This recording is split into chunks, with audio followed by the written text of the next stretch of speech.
Okay. It's the 4th of July.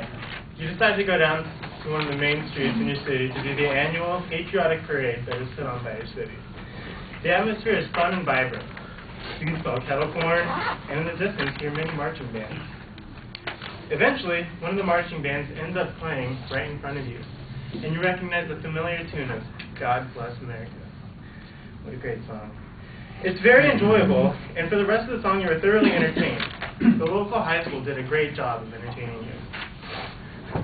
But what really goes into performing at this kind of a level?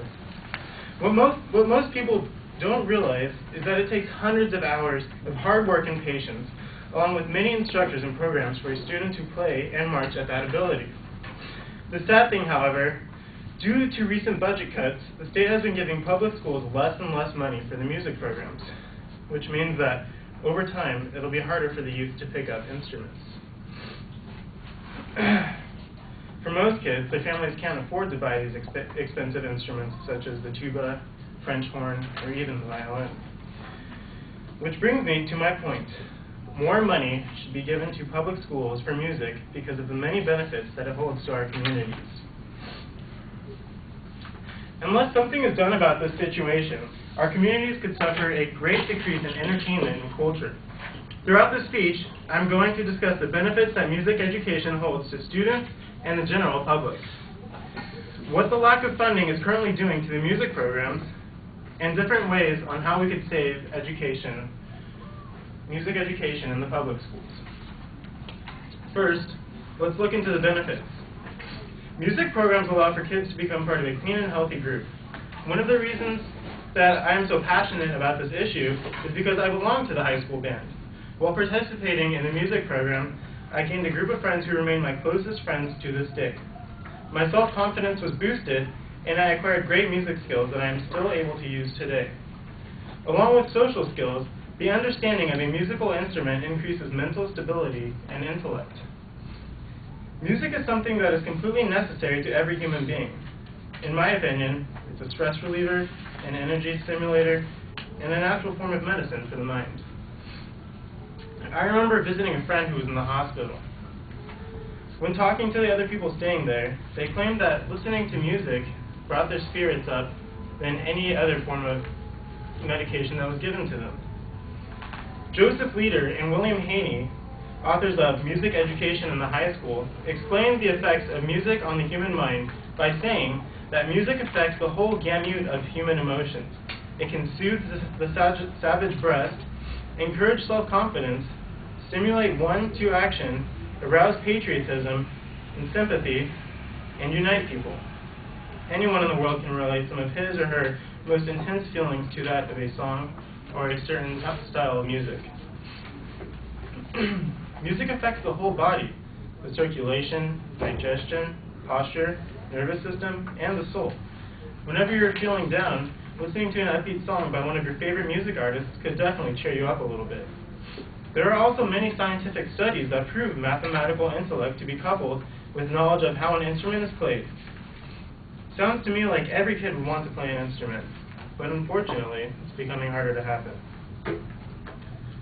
So, now we know why it is important to keep music education in the public schools. Now let's look at the issues. Due to recent budget cuts, musicians all around the state have felt a certain burden fall on their shoulders. The ability for students to strive to their full ability has become hindered by a lack of money funding their music programs. This means less money to purchase music scores, less money to buy new instruments, and even less money to pay teaching assistants. During my freshman and sophomore year of high school, the music program was going great. We were able to travel around all of Southern California, playing for various events and organizations. The band had many different instructors who were able to spend time with each student separately. Unfortunately, during my junior and senior year of high school, the music program was faced with certain budget cuts. Our assistant drumline instructor and our orchestra conductor had to be let go. Teaching assistants like these are vital to the success in a student mastering their instruments. Stephen Whittingham, a music professor, says, "Much music education remains grounded on the ancient and precious tradition, the close relationship between student and teacher." This goes beyond mere instruction. The teacher is a guide and an example, a person whose selfless dedication to the art of music provides the model that the student is implicitly called upon to emulate. Along with the lack of teachers, there's also a shortage in new instruments. Students in public schools are now playing older, outdated instruments that should have been refurbished by about the time Elvis performed on the Ed Sullivan Show. Okay, I know it seems a little out of proportion, but I mean, you get what I'm trying to say. So, how can people let this slide by? Music is one of the most beautiful things in the world, and people are letting it slowly stumble backwards. The truth is that money is going towards other programs inside the public school. According to Dan Zeilinger, a music instructor from Canyon High School, my alma mater, the majority of extracurricular funding goes towards sports. The school often looks over us, or this is what he said, the school often looks over us and focuses most of the attention and money on the sports programs. Although the schools are able to decide where to spend their money on extracurricular activities, the music programs in high school also get money straight from the state. Unfortunately, the money from the state has also decreased. According to the Arts and Music Grant, the money it contains has decreased in 2008 from $4,000 from 2007 to from 2007 from $4,000 to $3,576 in 2008. So certainly there has to be a reason why the state is taking away money from the music programs. The state isn't doing this to be mean, but as you guys know, we're in a deficit. So it's tough for them to spend money on the arts. Although music education is vital to our culture, it is also very important that we give money to the science and humanities divisions of our public schools. So just think to yourself, if things keep going the way they are, funding for music programs could possibly cut down to half of what they are even today. Fewer and fewer kids are going to want to join the ailing music program, and they're going to want to go to the more appreciated sports programs. According to the Children's Music Workshop, 50% of fewer students enrolled in music programs in the year 2007 to 2008 than in 1999 to 2000. This means that fewer students are able to pick up an instrument, which takes away more potential artists that would contribute to our community in California. But what could we do to stop this problem?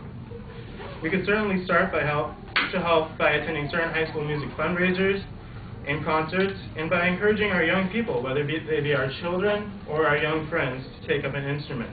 It is vital that they stay educated in music. So, will there even be a music program in the future? The decrease of enrollment in music programs will discourage children to pick up the instruments and try to learn them, and they'll try to learn how to play them by themselves. We all know it's hard to do that, to learn how to play an instrument without being taught.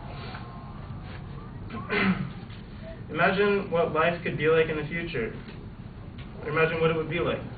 Small things that we take for granted, such as local orchestra performances or holiday music events, might not take place in the future. Street musicians may be an aspect of history, and music could be something that is heard only through the television or CD players. I definitely don't want this to happen. How about you?